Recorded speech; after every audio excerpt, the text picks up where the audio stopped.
Hey everybody, it's Jason from the Texas Gun Vault, and once again I'm coming to you with another field strip video. And in today's field strip we're going to be taking apart for cleaning and disassembly the Smith & Wesson M&P9 Spec series. Now normally I would not do a field strip on a gun like this because this is a pretty standard gun and I think most people know how to take this type of gun apart. However, the Spec series does have a compensator on the front, and I did want to talk about that because some people are having problems with it, whether that be taking it off or the compensator being too loose and coming off during shooting. And I wanted to show how to get this off and talk about a couple of the issues with it and things that I have noticed.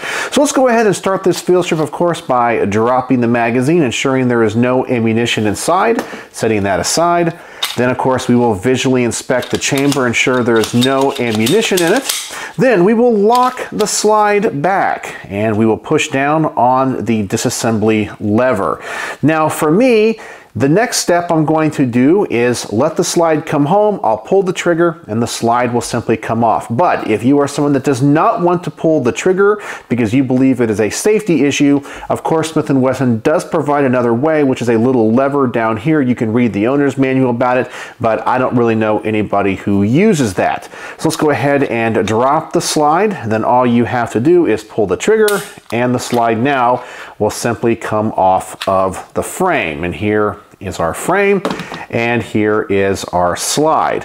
Now, if this did not have a compensator on it, all you have to do is pull out the recoil spring assembly and, of course, pull up on the barrel. But as you can see, it's not going to come off. Now, certain companies will put these compensators on various different ways, but I feel like the way Smith & Wesson put this one on is not very good because there's nothing on the barrel that is slotted or anything for the set screws to go through to keep it clocked. So all you gotta do is take the Allen wrench that fits these screws, unscrew them just a little bit, and then you should be able to untwist it. However, depending on when your gun was made, this might be a problem because they're going to put some Loctite on this. And for me, this was really hard to get off. I had to heat this up to get the Loctite to melt so I could get it off. And I think that was in response to people saying these come off during shooting because, once again, there's no slots for these screws to go into, and this will easily walk itself off. However, if you do want to take the gun apart for cleaning and maintenance, or you want to run a suppressor, or just use the thread protector instead of the compensator, you need to be able to get this off easy. So I think what they did is overkill when it came to using red Loctite to keep this on here, because as I said, you probably at some point are going to want to take this off, when an easier way of doing it would be to add some slots in the barrel for these set screws to go through. But if yours doesn't have this, you have to make sure to keep these set screws tight when you're shooting. And I would always advise taking the Allen wrench that fits them to the range, because I guarantee you they will come off. But if you have loosened those up, you can simply screw this off. It should come off all the way.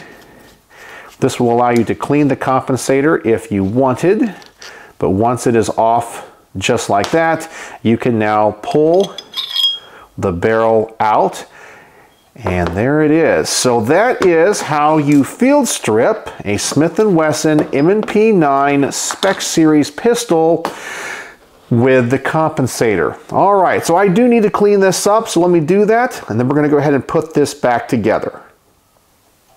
So we got this Smith & Wesson M&P9 Spec series all cleaned up and ready to go back together. Normally at this point in my field strip videos, I would say that putting this gun back together is the same as disassembly, just in the opposite order. However, with this pistol, it's going to be a little bit different because we're going to wait to put on the compensator to make sure that we clock it right and that it's facing the correct direction.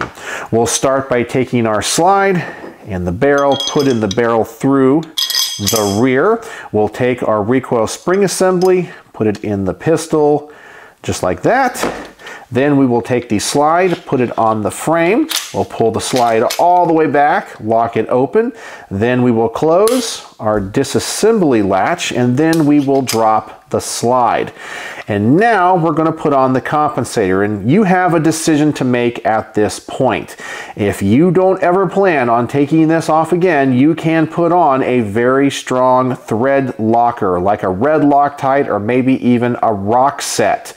However, if you feel like you're going to take this off a lot, you might not want to put anything on it whatsoever. Or if you feel like you're only going to take it off once in a while, you can put on blue Loctite. My only concern there is that that blue Loctite, because it has a lower melting point, might not work if you shoot this gun a lot. But I'm not going to put anything on this because I'm not sure how the owner is going to want to run this pistol, so he can decide later, but I know he owns some suppressors, and so he may want to suppress this pistol in the future.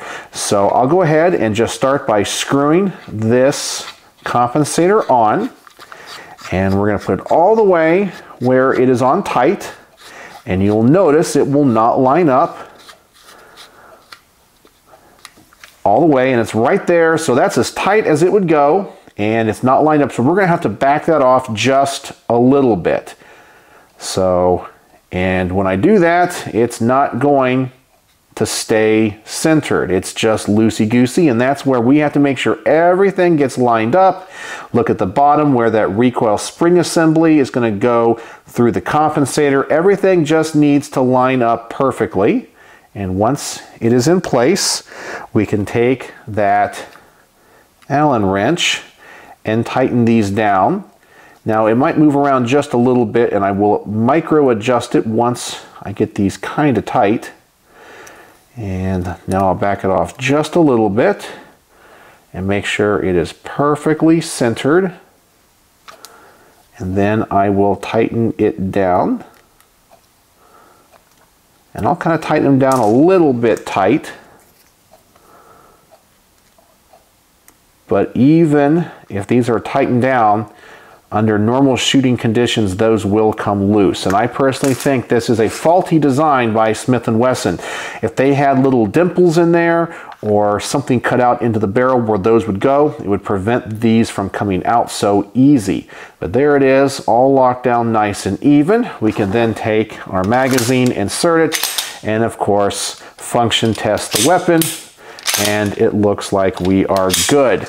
So that is a complete field strip and reassembly of the Smith & Wesson M&P9 Spec Series pistol with the compensator, and a little bit more about that compensator and the decisions you would have to make when you own this gun and depending on how you want to run it. So I hope this video helps somebody in the future. So let me know if you have any questions, and as always, thanks for watching.